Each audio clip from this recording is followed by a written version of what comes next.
Hello everyone, good morning. কেমন আছো সবাই? আশা করি সবাই ভালো আছো, আমিও ভালো আছি। তো আজকে একটা নিমন্ত্রণ বাড়িতে যাব। আজকে যাবো একটা শ্রাদ্ধ বাড়িতে। তো টাইটেল থাম্বনেল থেকে অবশ্যই আগেই বুঝে গেছো। তো এদিকে আমি ঘরটা গুছিয়ে নিচ্ছি। আমার একটা অভ্যেস রয়েছে, একদিন হয়ে গেলে আমার মনে হয় বেড কভারটা নোংরা হয়ে গেছে, কিন্তু নোংরা হয়নি, আমার মনে হয় নোংরা হয়ে গেছে। তো আমি কি করি, বেড কভারটা চেঞ্জ করে নিই। তার জন্য আমার প্রত্যেক দিন কষ্ট করে বেড কভার কাচতে হয়। এখানে আবার অনেকে আমাকে বলবে বেশি ঢং, তবে যাই হোক, আমার সব কাজকর্ম হয়ে গেছে। দেখতে পাচ্ছ কতটা রোদ্দুর হয়ে গেছে। এখনো বাবা আর মেয়ে ঘুম দিচ্ছে, আর আমি এখানে চা আর মুড়ি নিয়ে বসে পড়েছি। এটা আমার রোজগারের কাজ। আমার কাজকর্ম হয়ে গেলে একটু নিজেকে সময় দিই, চা মুড়ি খেতে বসি।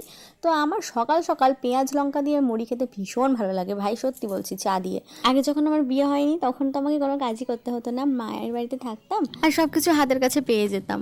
তো যাই হোক, এইদিকে দেখো মেকআপ করতে বসে পড়েছে। যার কাজে যাচ্ছি, যে মারা গেছেন তিনি হচ্ছে দিদুন। দিদুন মারা গেছে, যেখানেই থাকুক ভালো থাকুন, এটাই আমরা চাই। এই যে শাড়ি ব্লাউজ পরা হয়ে গেছে, এখন আমি লিপস্টিক দিতে বসেছি। তো অলরেডি আমার মেকআপ করা কিন্তু হয়ে গেছে। মেকআপ মানে জাস্ট বললাম ফাউন্ডেশন, শুধুমাত্র একটু ফাউন্ডেশন ইউজ করেছি, আর একটু লিপস্টিক, একটু কাজল, ব্যাস এইটুকুই। দেখো যাচ্ছি একটা দুঃখের বাড়িতে, তো সেখানে বেশি তো সেজে গুজে গেলে মানায় না। তো যেখানে যেমন সাজতে হয় আমি কিন্তু সেখানে তেমনই সাজি, এটা নিয়ে কোনো কথা হবে না। তো এদিকে দেখো আমি ফিতেটা বাঁধতেই ভুলে গেছি না, মানে আমি পারি না একা একা ফিতে বাঁধতে। তো আমার শাশুড়ি মায়ের কাছে যাবো এখন। তো চলো, বেরিয়ে পড়েছি। আমি এতক্ষণ ধরে সাজছিলাম, সবাই আমার জন্য দাঁড়িয়ে রয়েছে। তো চলো, এখন টোটো গাড়ি আসবে, টোটোতে উঠবো, তারপর পৌঁছে যাবো ওদের বাড়িতে। তো তোমরা কিন্তু এটা ভেবো না যে আমরা অনেক দূরে যাচ্ছি, অনেক দূরে কিন্তু না, বাড়িটা হচ্ছে কাছেই। আমাদের এখান থেকে টোটোতে গেলে 10-15 মিনিট মতো লাগবে। তো সেখানেই আমরা যাচ্ছি। এই যে দেখো চলে এসেছি, এটা হচ্ছে দিদুন যে মারা গেছে।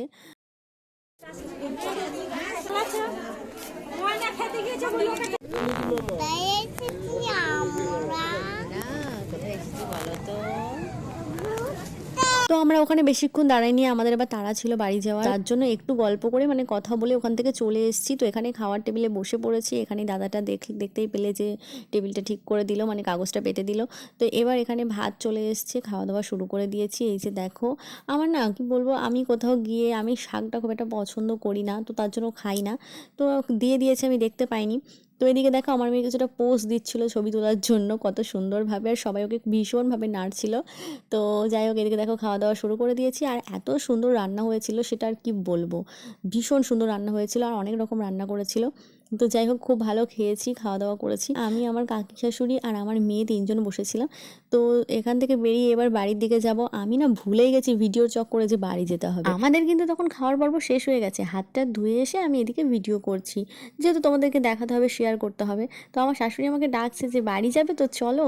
তো তারপর সেখান থেকে বাড়ির জন্য রওনা দিই। তো আমার ভিডিও যদি তোমাদের ভালো লাগে তাহলে একটা লাইক করে দিও। চলো, বাই।